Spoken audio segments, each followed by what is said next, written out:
وعلى آلہ وصحبہ اجمعین اما بعد. جیسا کہ ہم نے کل سے عربک زبان کے جو علوم ہیں ان میں سے ایک سب سے اہم علم النحو کی ایک بنیادی کتاب کی شروعات کی، جس کتاب کو وہ تمام بھائی پڑھ سکتے ہیں جنہوں نے کم سے کم دروس کے ایک دو کتابیں پڑھی ہوگی. اب جنہوں نے برابر 3 والیومز ان کی کمپلیٹ کی ہوئی ہوگی تو وہ نور علی نور ہے، ورنہ جن کی کوئی بنیاد ہی نہیں ہو عربک میں تو ان کے لیے یہ تھوڑا مشکل ہو جائے گا.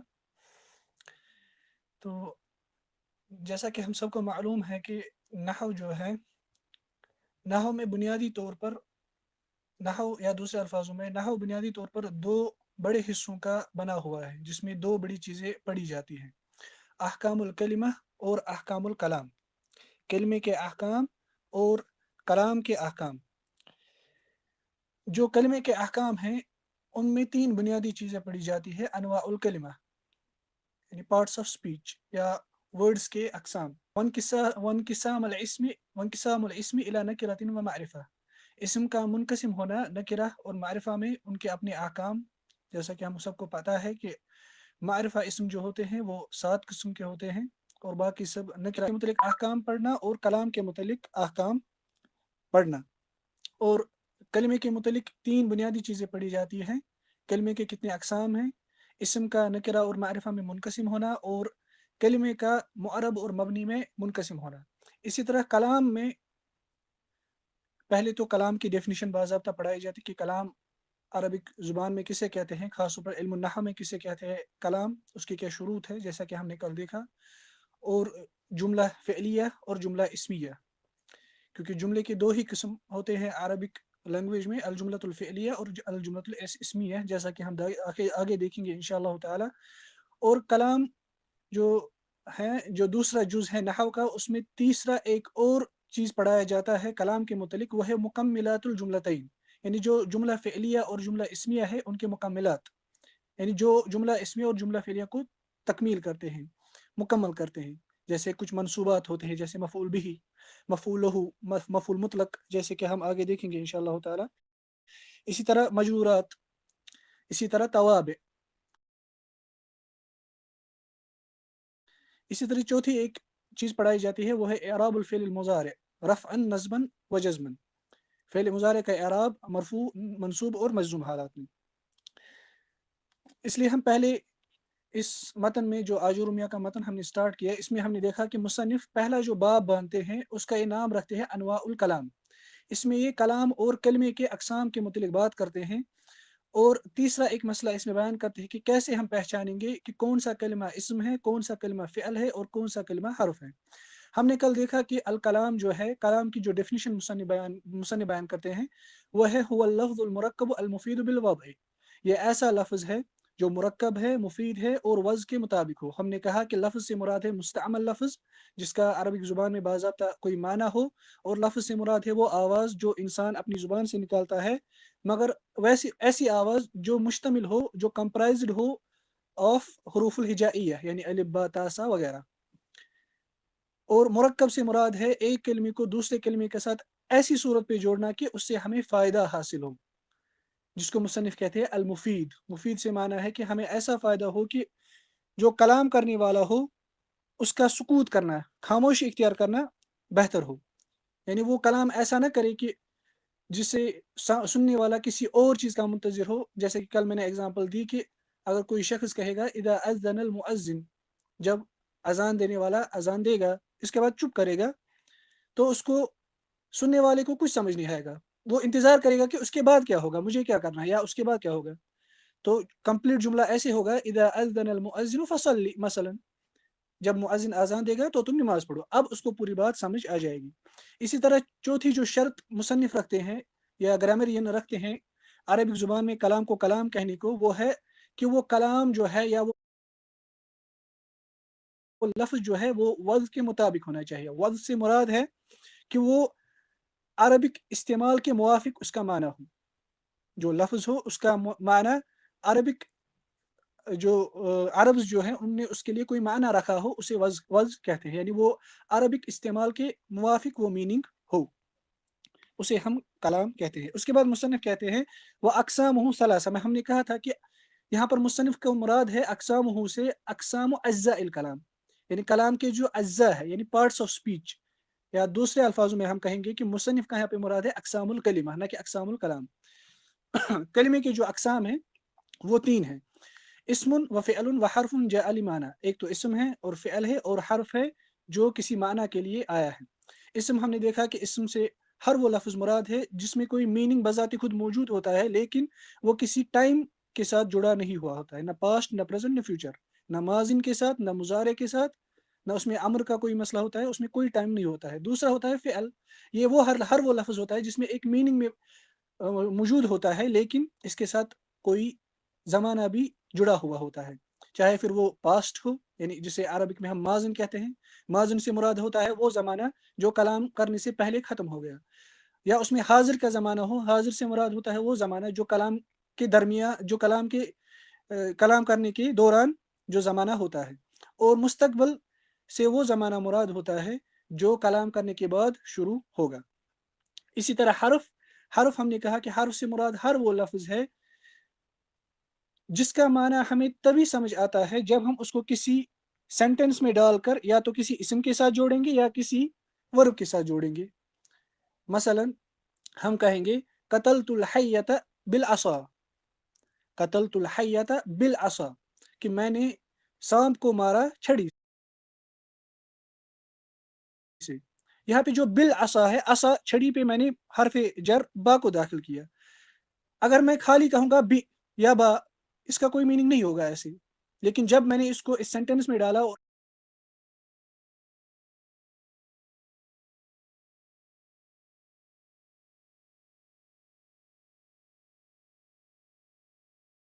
اس کو چھڑی کے ساتھ جوڑا اور میں نے کہا بالعصا، مخاطب کو سمجھ آ گیا کہ اس کا مراد ہے کہ میں نے چھڑی کی مدد لے کر اس سانپ کو مارا، یعنی با کا یہاں پہ مراد ہوا استعانہ، یعنی میں نے چھڑی کی مدد سے اس سانپ کو مارا۔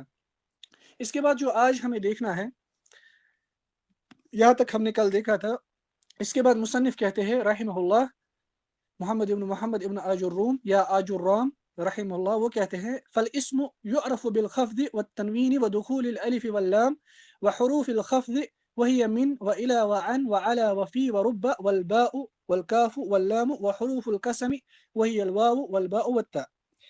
جیسا کہ ہم نے کل کہا تھا کہ یہ جو باب مصنف پہلا لاتے ہیں انواع الکلام، اس میں مصنف تین مسائل ذکر کرتے ہیں، کلام کسے کہتے ہیں، کلمے کے اقسام کیا ہے، وہ دونوں مسائل ہم نے الحمدللہ کل دیکھی اور میں نے اس کی مختلف آج بھی وضاحت کر دی مختصر طور پر۔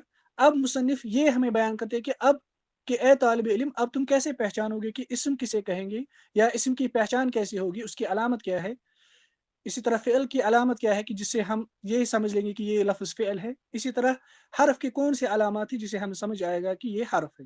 مصنف کہتے ہیں فالاسم یعرف بالخفض، کہ اسم کی پہچان ہمیں خفض سے ہوتی ہے، اس کی ہم تشریح کریں گے انشاءاللہ، والتنوین، اور تنوین سے ہوتی ہے، ودخول الالف واللام، اور الف اور لام کے داخل ہونے پر، جب اسم پر الف اور لام داخل ہوگا اس سے ہمیں پتہ چلے گا کہ وہ لفظ اسم ہے۔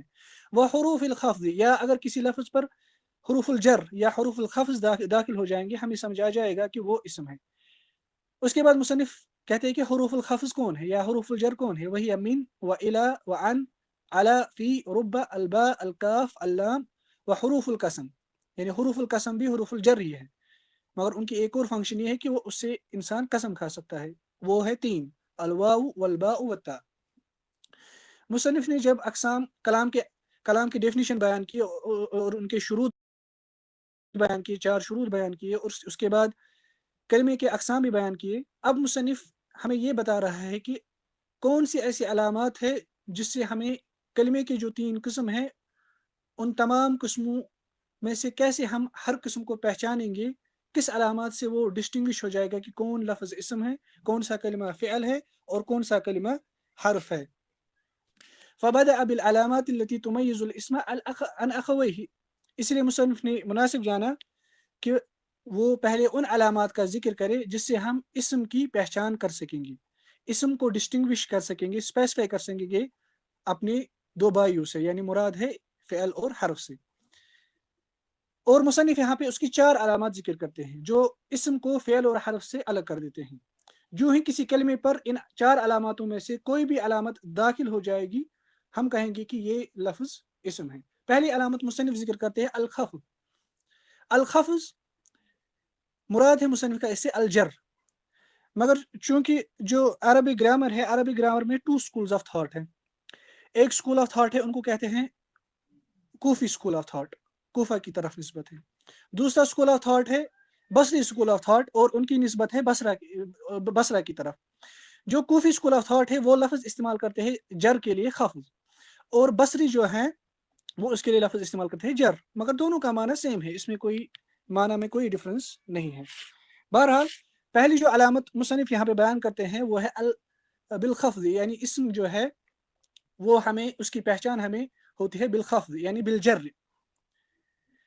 خفض یا جر کسے کہتے ہیں عربک زبان میں یا خفض؟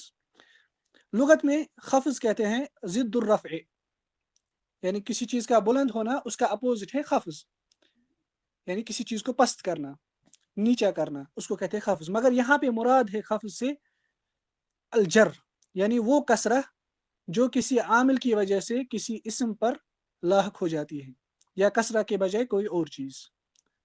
میں پھر دوہراؤں گا، خفض سے مراد ہے وہ کسرہ، یعنی جسے ہم بر صغیر میں زیر کہتے ہیں، وہ کسرہ جو کسی عامل کی وجہ سے یعنی کسی ایجنٹ کی وجہ سے کوئی ایسا لفظ داخل ہوا جس نے اسم کے لاسٹ کے حرف کو کسرہ دے دی، یا کسرہ کے بجائے کوئی اور چیز.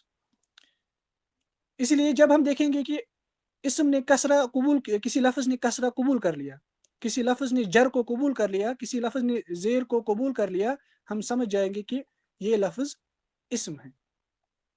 مگر وہ کسرہ کس وجہ سے ہونی چاہیے؟ کسی عامل کی وجہ سے، کسی دوسرے لفظ کی وجہ سے، کسی دوسرے حرف کی وجہ سے. مثلا ہم کہیں گے بسم اللہ الرحمن الرحیم، اس میں جو با ہے بے اسم، اصل میں یہ تھا اسم اللہ، مگر جو ہی با اس میں داخل ہو گیا، با حرف جر میں سے ہے، یہ بن گیا بسم، اس نے اس کو کسرہ دے دی. اس سے ہمیں سمجھ آ گیا کہ یہ جو لفظ ہے اسم، یہ اسم ہے. اور جر جو ہے وہ 3 قسم کی ہوتی ہے، یا دوسرے الفاظوں میں کسی اسم کا مجرور ہونا وہ 3 چیزوں سے ہوتا ہے. یا تو اس پہ کوئی حرف جر داخل ہو جائے گا، یا تو وہ اضافت کی وجہ سے مجرور ہوگا، یا وہ کسی دوسرے لفظ کا تابع ہوگا، کسی دوسرے لفظ کو فالو کرتا ہوگا جو خود مجرور ہوگا، اور پھر اس وجہ سے دوسرا لفظ بھی مجرور ہو گیا. اور وہ تینوں مثالیں ہمیں بسم اللہ الرحمن الرحیم میں سے ملتی ہیں. مثلا بسم اللہ اسم جو ہے اس پہ جو با داخل ہوا یہ حرف جر ہے، یہ پہلی قسم ہے. اس کے بعد اسم اللہ، اللہ یہ کیوں مجرور بن گیا؟ کیونکہ یہاں پر مضاف الیہ ہے، اضافت کی وجہ سے اسم نے اس کو مجرور بنایا. اسم اس کا مضاف ہے، اللہ اس کا مضاف الیہ ہے. یہ دوسرا قسم ہے مجرور کا. اچھا، تیسرا قسم ہم نے کہا تابع. تابع سے آپ فی الحال مراد لیجیے سمجھنے کے لیے، مثلا انعت صفت. یہاں پر جو الرحمن ہے بسم اللہ الرحمن الرحیم میں، الرحمن یہاں پہ یہ صفت ہے اللہ کا، اس لیے چونکہ اللہ یہ مجرور ہے، الرحمن بھی اس وجہ سے مجرور بن گیا. کیونکہ جیسا کہ ہمیں پتا ہے کہ صفت اپنے منعوت کو پیچھا کرتا ہے، فالو کرتا ہے اعراب میں. چونکہ اللہ یہاں پہ مجرور ہے اس لیے الرحمن بھی مجرور آ گیا. کس وجہ سے؟ التبعیہ کی وجہ سے، کیونکہ اس کا تابع ہے. جو جر ہے وہ 3 قسم کے ہیں، یا تو کوئی اسم اس میں حرف جر کی وجہ سے مجرور بنے گا، یا تو وہ اضافت کی وجہ سے مجرور بنے گا یعنی کوئی اسم مضاف الیہ ہوگا، یا وہ تبعیہ کی وجہ سے یعنی کوئی لفظ کسی دوسرے لفظ کو فالو کرتا ہوگا اعراب میں، اور جو پہلا لفظ ہوگا وہ مجرور ہوگا، جس کی وجہ سے وہ تابع جو لفظ ہوگا اس کا وہ بھی مجرور ہوگا. اس کے بعد مصنف دوسری علامت بیان کرتے ہیں کہ جسے ہم اسم کی پہچان کر سکتے ہیں کہ یہ کلمے کی پہچان کر سکتے ہیں کہ یہ کلمہ اسم ہے. وہ دوسری علامت مصنف بیان کرتے ہیں التنوین. تنوین سے کیا مراد ہے؟ تنوین اصل میں نون ہوتا ہے. علماء بیان کرتے ہیں کہ تنوین جو ہوتا ہے یہ نون ساکنۃ تتبع آخر الاسم لفظا وتفارقه خطا لغیر توکید. یہ ایسا ساکن نون ہوتا ہے جو اسم کے آخر پہ آتا ہے لفظاً، یعنی بولنے میں یہ آتا ہے. لفظاً سے مراد ہے جیسا کہ ہم نے کہا صوت، یعنی بولنے میں یہ آتا ہے، لیکن خطاً لکھنے میں یہ جدا ہو جاتا ہے، لکھنے میں یہ نہیں ہوتا یہ نون. مثلا اگر ہم دیکھیں گے لفظ